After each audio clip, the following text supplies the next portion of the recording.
rakan nun, wahai rakan nun, hai bungong nangro. Assalamualaikum warahmatullahi wabarakatuh. Perkenalkan, nama saya Makfirah. Saya merupakan mahasiswa PPG dalam jabatan kategori 2 di Universitas Muhammadiyah Jember tahun 2022.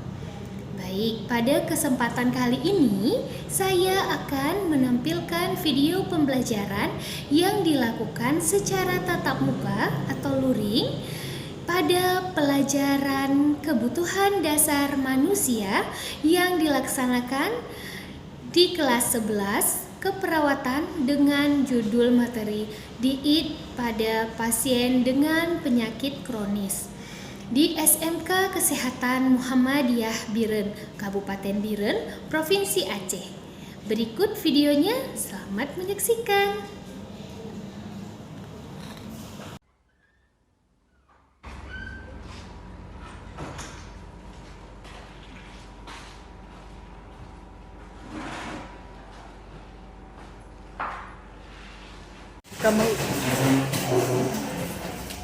Ya, Assalamualaikum warahmatullahi wabarakatuh. Waalaikumsalam warahmatullahi wabarakatuh. Baik, silakan ketua kelasnya pimpin kawannya untuk berdoa. Berdoa mulai.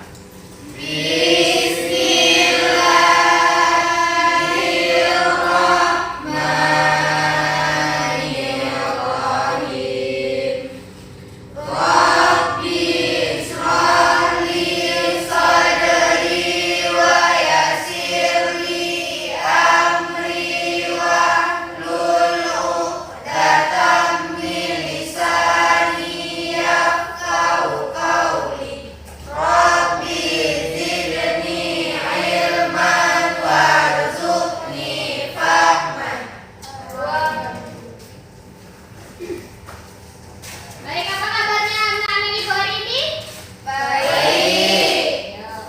Semangat ya belajarnya hari ini. Semangat pagi. SMK. SMK Kesehatan Muhammadiyah Biren. Ayo, semangat banget hari ini. Oke, jadi sebelum kita mulai pembelajaran hari ini, Ibu absensi dulu ya. Ada yang tidak hadir hari ini? Ada. Siapa? Muhila Diba ya tidak hadir ya? Baik. Ada keterangan? Oh, sakit ya, ada surat piketnya. Oke, baik. Oke, hari ini tanggal 13 bulan 12 2022 saya absen dulu. Nasya Nuzula hadir. Nova Adistira hadir. Zainal Abidin Raihan Al-Miskin Siti Ramadhani hadir. Murina Molina hadir. Rina Islami hadir. Nur Asyana hadir. Nazara Syakira hadir.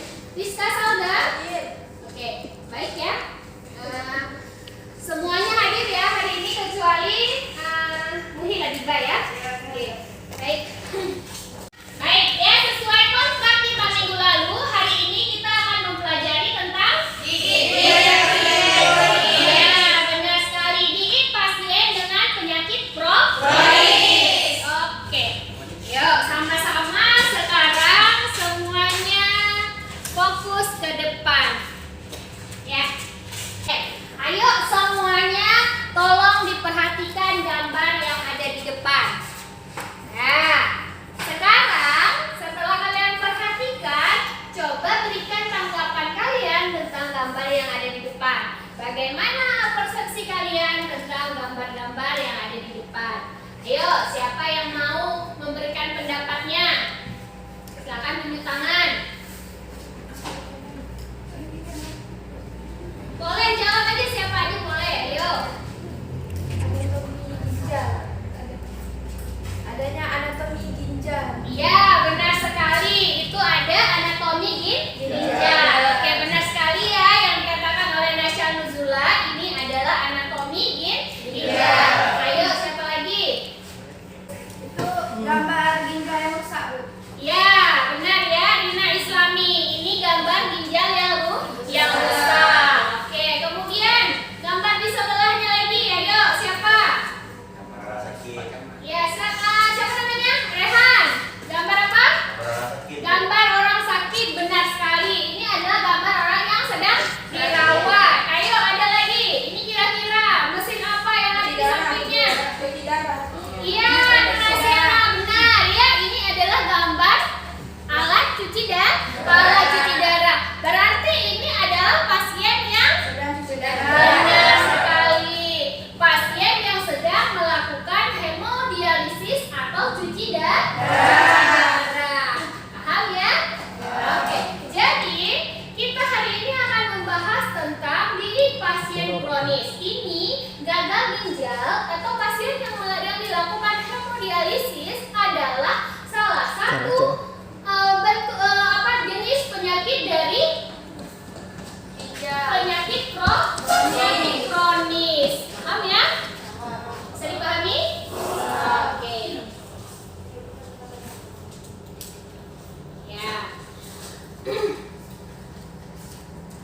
Jadi, tujuan pembelajaran kita hari ini, kita akan menguraikan konsep dasar nutrisi untuk pasien dengan penyakit kronis gagal ginjal. Kemudian, kalian akan menerapkan penyusunan diet untuk pasien dengan penyakit kronis, khususnya gagal ginjal, dengan penuh tanggung jawab.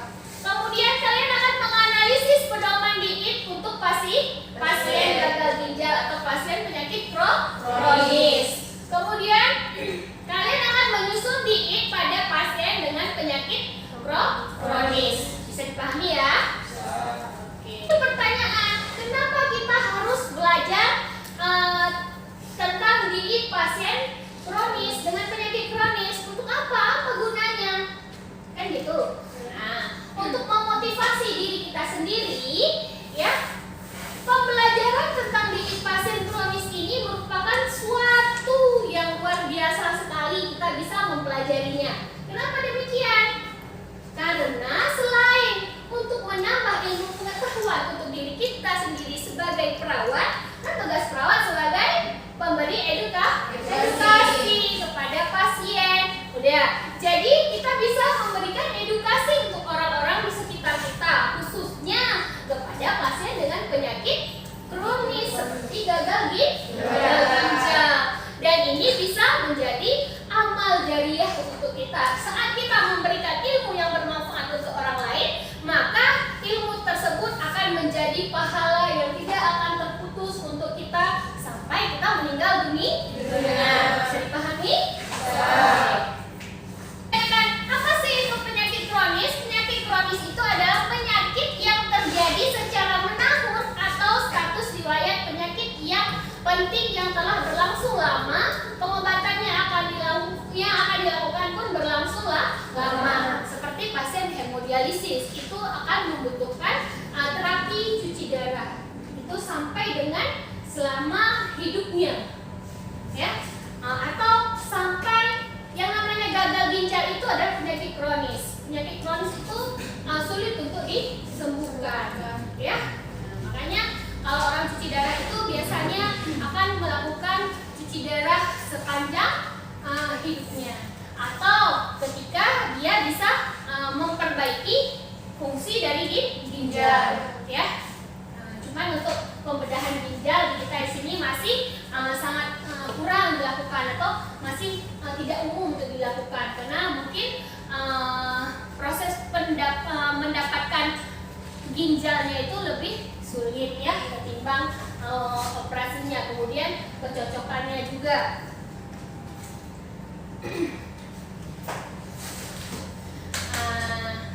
Ada pertanyaan sampai di sini? Boleh?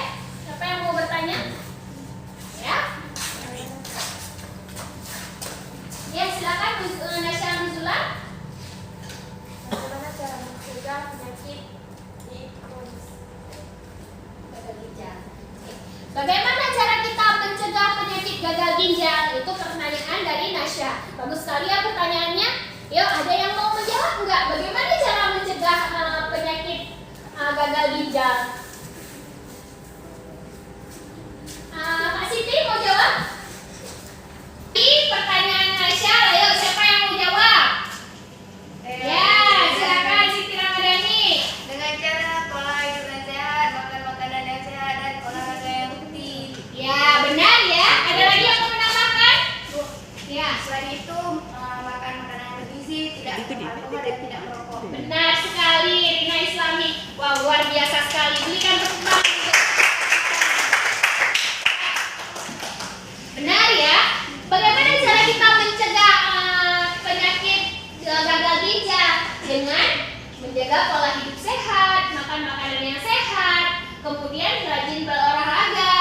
Terus dengan tidak mengkonsumsi minuman beralkohol, kemudian tidak merokok.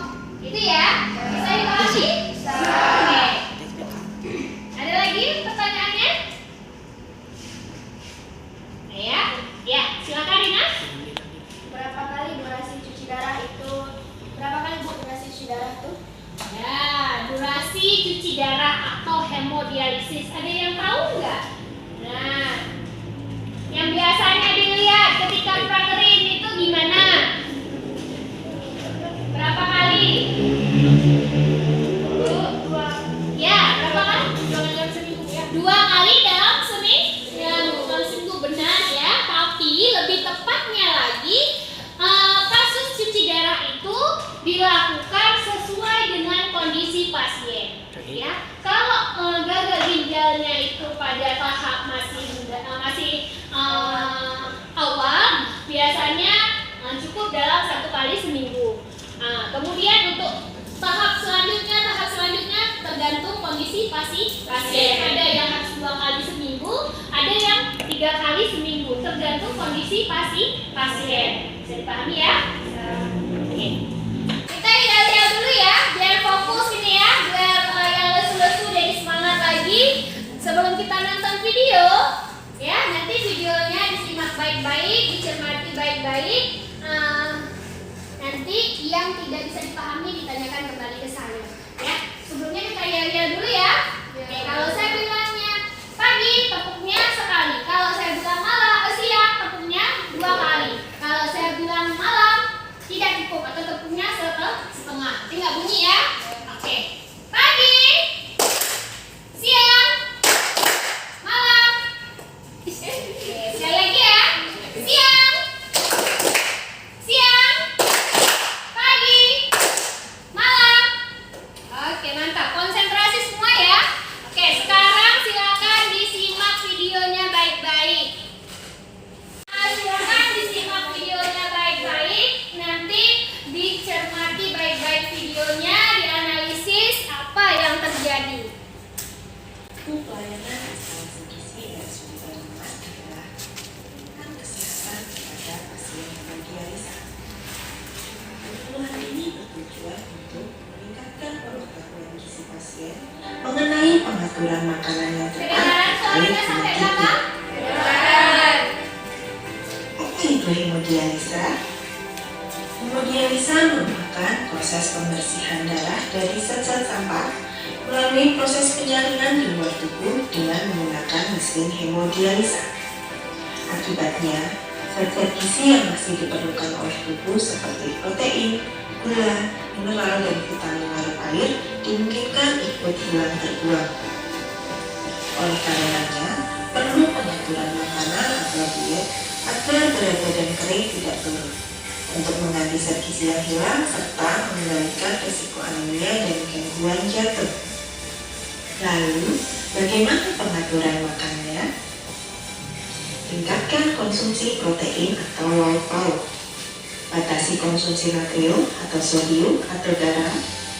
Batasi konsumsi bahan makanan sumber kalium atau olah dulu sebelum dikonsumsi. Batasi konsumsi cairan yang berasal dari makanan dan minuman. Konsumsi makanan sumber protein ditingkatkan untuk mencegah berkurangnya massa otot atau berat badan kering turun dan atau bengkak karena menurunnya protein di dalam tubuh atau biasa disebut dengan hipoalbumi. Lalu, apa saja makanan sumber protein yang harus ditingkatkan konsumsinya? Asupan lauk hewani dianjurkan 3-4 porsi sehari. Contohnya, proporsinya antara lain 1 potong sedang daging ayam tanpa kulit atau daging sapi, 1 butir telur ayam, 1 potong sedang ikan, serta 1 gelas susu. Asupan lauk nabati dianjurkan 2-3 porsi sehari. Contoh proporsinya antara lain 1 potong besar tahu, 2 potong sedang tempe, 2 sendok makan kacang hijau atau kacang tanah.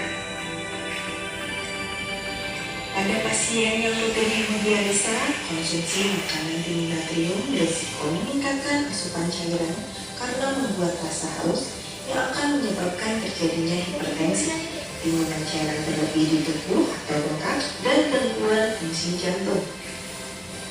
Bagaimana tips penggunaan garam yang tepat untuk pasien hemodialisa? Gunakan sedikit garam dan tambahkan pada akhir proses pemasakan. Jangan menambahkan bumbu penyedap atau garam meja atau ekstra garam pada makanan. Selain garam, terdapat bahan makanan yang mengandung garam tinggi, di antaranya makanan yang diawetkan dengan garam, makanan ringan tinggi garam, makanan kaleng, dan makanan cepat saji atau fast food. Pada saat menjelang hemodialisa, kurang lebih 7-8 jam sebelum hemodialisa, dianjurkan konsumsi makanan bebas, khususnya tinggi natrium atau sodium atau garam untuk mencegah terjadinya hipotensi atau tekanan darah rendah. Pada pasien hemodialisa, jika terjadi hiperkalemia atau kadar kalium lebih dari normal, dianjurkan untuk membatasi konsumsi bahan makanan tinggi kalium karena dapat mengganggu fungsi jantung. Lalu, apa saja bahan makanan yang tinggi kalium? Kalium banyak terdapat pada kentang, singkong, ubi kuning, tepung tapioka, kacang-kacangan, bayam, daun pepaya, buncis, kapri, kembang kol, alpukat, pisang, santan, dan air kelapa. Jika ingin mengkonsumsi bahan makanan tinggi kalium, ada beberapa tips untuk mengurangi kandungan kaliumnya. Beberapa caranya adalah mencuci bahan makanan yang telah dipotong, rendam di dalam air hangat minimal 1 jam, cuci kembali dengan air mengalir beberapa menit. Kelebihan cairan dapat menimbulkan gangguan jantung serta penumpukan cairan di dalam tubuh, sehingga kenaikan berat badan di antara periode waktu dialisis menjadi berlebih. Kenaikan berat badan yang dianjurkan di antara periode waktu hemodialisa adalah kurang dari 3 kilo. Banyaknya kebutuhan cairan yang dianjurkan pada pasien hemodialisa dalam sehari adalah: jika masih ada urin, cairan yang dikonsumsi sejumlah urin 24 jam ditambah 500 sampai dengan 750 cc. Jika sudah tidak ada urin, jumlah cairan maksimal 4 gelas bimbing atau 800 cc. Jumlah air yang dikonsumsi berasal dari air dalam makanan dan minuman. Tips mengurangi konsumsi cairan diantaranya adalah: makanan dibuat dalam bentuk tidak berkuah, cairan lebih baik dalam bentuk minuman, kurangi konsumsi garam atau makanan tinggi garam untuk mengurangi rasa haus, konsumsi air putih hendaknya gunakan botol bukan gelas, konsumsi penuas asam atau air es, dan jaga kebersihan mulut. Proses pengobatan penyakit pada pasien gagal ginjal kronik dengan hemodialisa bukan hanya terapi obat atau terapi hemodialisa saja, tetapi juga pengaturan makan atau diet yang tepat sehingga dapat mendukung hidup pasien yang berkualitas.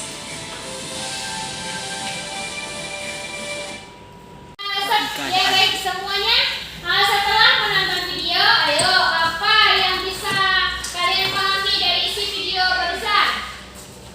Ayo silakan, kemukakan pendapatnya masing-masing. Ayo silakan, apa yang kalian lihat dari video tadi? Mengetahui apa itu hemodialisa. Ya, Dina Islami kita bisa mengetahui apa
videonya. Dan sekarang saya bagikan LKPD sesuai dengan yang sudah saya share semalam. Jadi ikuti langkah yang ada di dalam LKPD ini untuk membuat susunan proyeknya. Kemudian yang ada pertanyaannya juga itu dijawab. Bisa ya? Oke, yuk silakan sama-sama sekarang dikerjakan. Ya? Ya. Bisa dipahami? Coba dibuka. Yang perlu ditanyakan. Ngerti ya? Ya, ini alurnya. Nanti di sini setelah kalian membaca artikel sesuai dengan ini, kalian rumuskan di sini. Kemudian jawab pertanyaan ini. Setelahnya kalian nanti akan membuat proyek. Proyeknya boleh berbentuk leaflet, boleh berbentuk PPT, atau mau dibuat dalam video capture juga boleh ya. Nanti di sini rancangannya dituliskan ya, sampai nanti konsepnya seperti apa dijelaskan di sini. Itu ya. Nanti setelah ini kita akan sama-sama mempresentasikan ke depan bagaimana hasil kerja dari masing-masing kelompok. Bisa ya? Oke. Kalau begitu Ibu kasih waktu 45 menit untuk menyiapkan proyeknya masing-masing. Ya? Ya? Oke. Silakan dikerjakan bersama kelompok. Yang tidak paham boleh ditanyakan ke saya. Ayo. Boleh menggunakan HP, boleh menggunakan laptop untuk searching.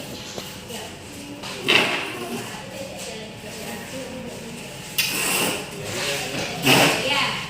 Tuliskan nama kelompok dan nama anggota kelompoknya ya.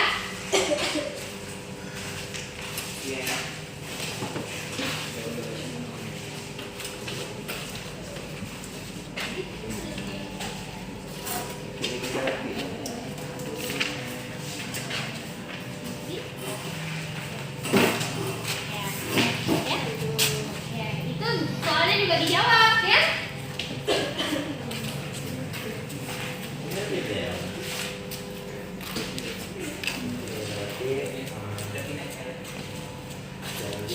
Bisa dipahami ya? Waktunya 45 menit, silakan dikerjakan.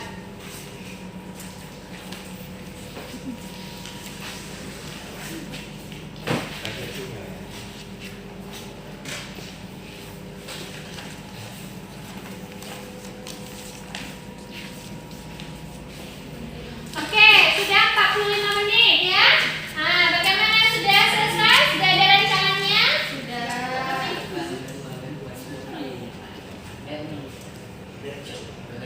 Ya, udah mau selesai ya. Oke, proyeknya ada sudah selesai. Ya, ya bagus ya, seperti ini benar. Ini nanti dituliskan apa nama-nama pembuatnya, gitu ya.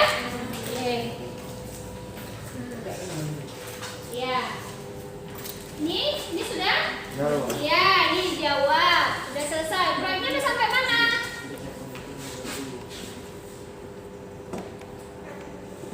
Oke, ya. Bagus ya. Oke, silakan diedit lagi. Harus maksimal mungkin ya, yang cantik ya. Oke. Siap ya? Udah. Yuk, siap ya untuk dipresentasikan ya. Oke, udah selesai semua. Kelompok mana dulu nih yang mau presentasi? Ayo. Kelompok 3, Bu. Kelompok 3 ya, Rina Islami ya. Oke, Mas siapa? Berdua sama Nia Hajani di depan boleh untuk melakukan presentasi. Ya, silakan. Sudah dikirimkan ke WA Ibu, biar Ibu presentasikan ke depan. Oke. Ya, siap.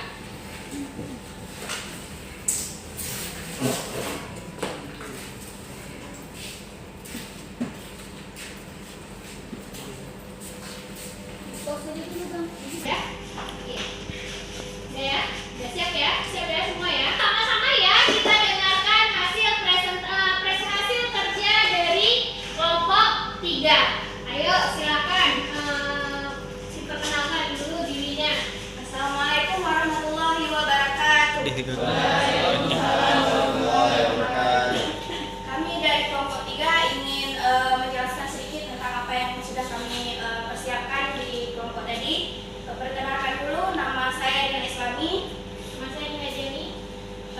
Dan yang ketiga ada Sofiatul Ula, Nazara Syakira, dan Rini. Jadi langsung saja saya masuki tentang plan yang sudah kami buat. Yang pertama itu kami jelaskan apa itu PGK. PGK itu adalah penyakit ginjal kronik. Penyakit ginjal kronik adalah di mana yang pertama itu fungsi penyaringan ginjal menurun. Yang kedua terjadi kerusakan ginjal. Yang ketiga terjadi pengecilan ukuran ginjal. Penyakit ginjal kronik ini perlu mengatur asupan makanannya agar tidak memperberat fungsi ginjal. Makanan yang perlu dihindari antara lain tinggi kalsium, tinggi profes, dan tinggi garam. Tinggi kalsium pada jeruk, pisang, air kelapa. Tinggi profes pada susu, keju, dan yogurt. Cara masak buah, siapkan buah yang sudah dicuci bersih. Dihidangkan air dalam panci. Masukkan buah dalam panci. Masak sekitar 2-3 menit. Jadi ini saja plan yang sudah kami buat. Yang selanjutnya ada tinggi protein juga. Pertama dari kambing, yang kedua ikan laut, yang ketiga telur. Ada tinggi garam, pertama nugget, 2 ikan kaleng, 3 mie instan. Cara masaknya?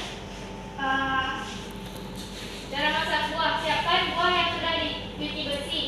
Didihkan air dalam panci, masukkan buah dalam panci, masak sekitar 15-20 menit sampai matang. Buah siap dikonsumsi. Ini saja yang slide yang sudah kami buat. Lebih dan kurang kami mohon maaf. Assalamualaikum warahmatullahi wabarakatuh. Oke, berikan kasih dulu. Ya, berikan aplausnya dulu untuk kelompok 3.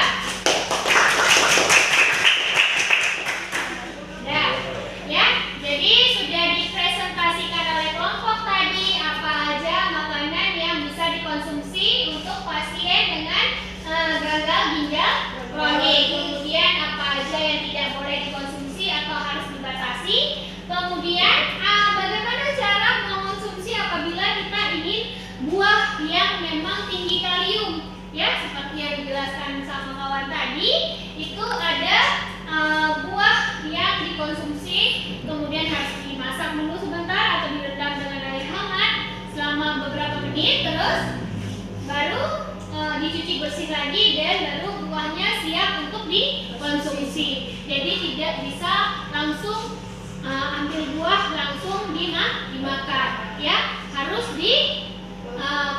harus diproses dengan perebusan atau dengan dicuci bersih dulu. Itu ya. Paham ya? Ada pertanyaan? Gak ada ya? Paham ya? Oke. Kelompok 1 boleh, kelompok 3 boleh kembali ke tempat. Sekarang lanjut kelompok selanjutnya. Yuk, mau kelompok 1 atau mau kelompok 2? Kelompok 1 ya? Oke, baik. Kelompok 1. Siapa yang mau presentasi? Oke. Mbak Zainal ya? Ya. Baik, silakan kelompok 2 untuk mempresentasikannya. Oke, siap. Nggak juga, tenang aja. Setelah semua kelompok mempresentasikan hasilnya dan luar biasa sekali, tepuk tangan dulu.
jawabannya sudah bagus, cuman masih ada 2 orang yang nilainya di bawah kakaknya. Ya, KKM kita 75. Salah. KKM kita 80 ya. Jadi yang sudah dijawab hanya 2 orang yang masih mempunyai nilai 75. Ya.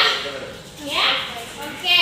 Untuk Safrina dan Rina Paulina nanti bisa ikut remedial lagi ya. Untuk memperbaiki nilainya, ya. Ya, bisa dijawab ulang, kemudian nanti dikirimkan lagi, oke? Ya. Setelahnya boleh duduk seperti semula lagi.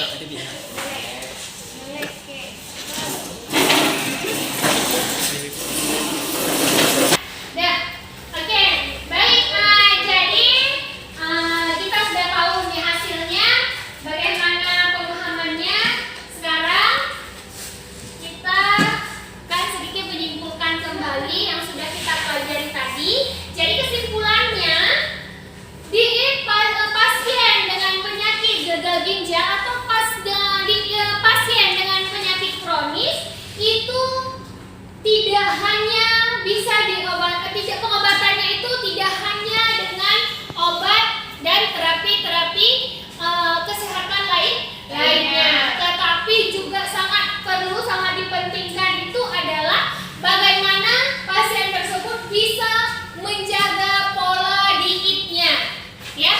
Jadi pola diet pasien itu bagaimana cara dia harus mengkonsumsi makanan apa saja yang tidak boleh dia konsumsi, bagaimana cara dia membuat makanannya itu agar bisa dikonsumsi, agar apa? Agar kaliumnya tidak berlebihan, agar kalsiumnya juga tidak berlebihan, garamnya juga tidak bisa disesuaikan, ya.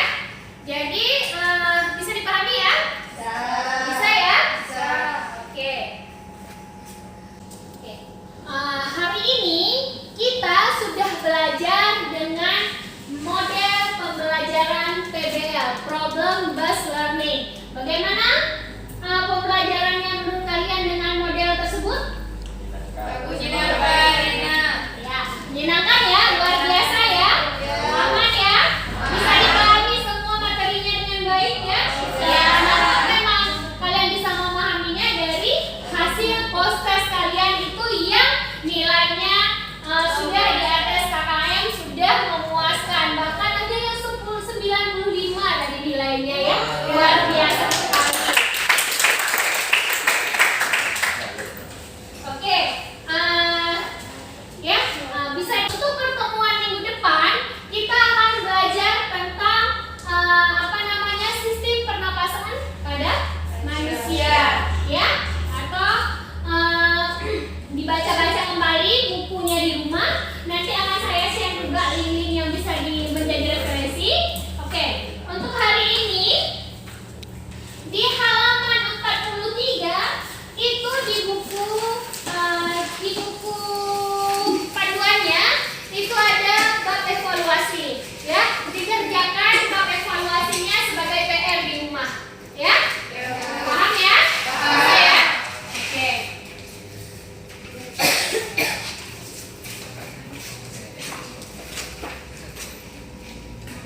Ya, untuk latihan evaluasinya itu nanti dikumpulkan di minggu depan. Itu aja ya. Oke.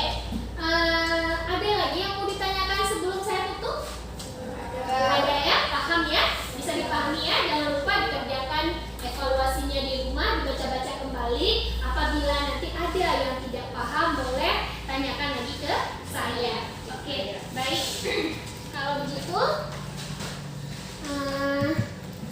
silakan ketua kelasnya pimpin kawannya untuk berdoa. Berdoa mulai.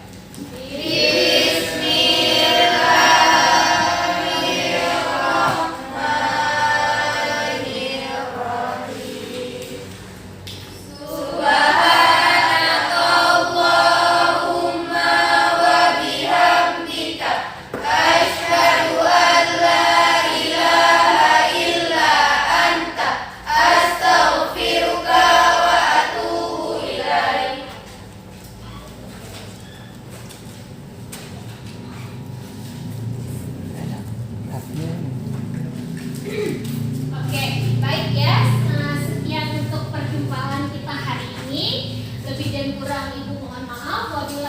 wal hidayah. Wassalamualaikum warahmatullahi wabarakatuh. Waalaikumsalam warahmatullahi wabarakatuh.